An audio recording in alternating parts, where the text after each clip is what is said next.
Hey y'all, it's Stacy from Stacy's Faith and Stars. Thank you for tuning into my channel and for sticking it out with me through day 14 of our 31 Days of Joy series. Yesterday, if you haven't had a chance to look at that video, we talked about don't compare yourself to other people. Today we are going to do part 2 of don't compare yourself to other people. Just because yesterday the video kind of elevated to an emotional place that I wasn't prepared for, so I think I cut the video a little short. So today, don't compare yourself to other people, part 2.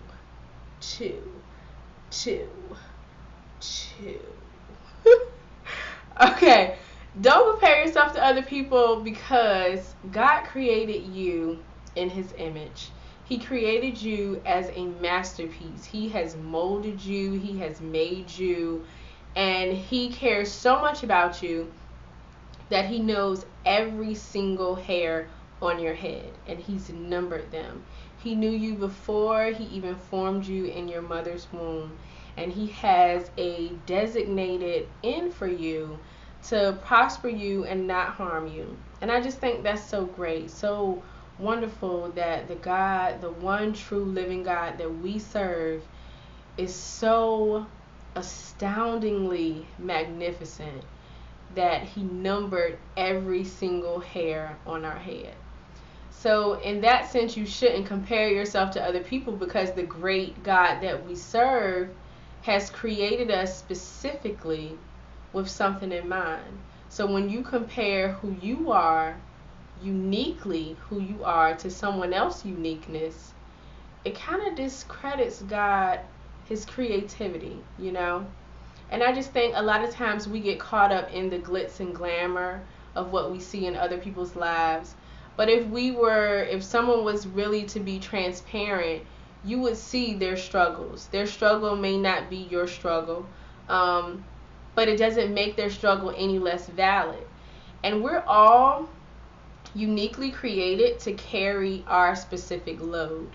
Whatever trial or tribulation that I'm dealing with, it's because I'm created specifically to carry that load.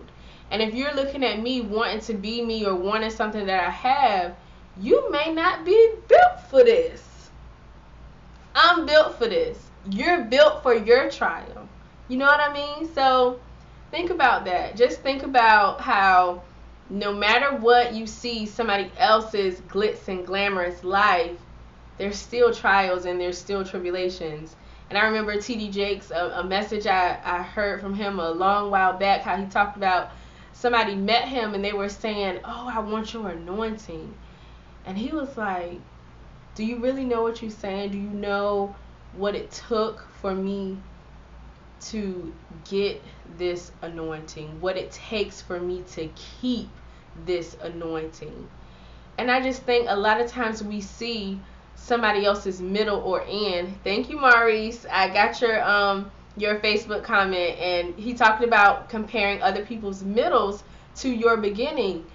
And it kind of distorts your view or your perception of reality.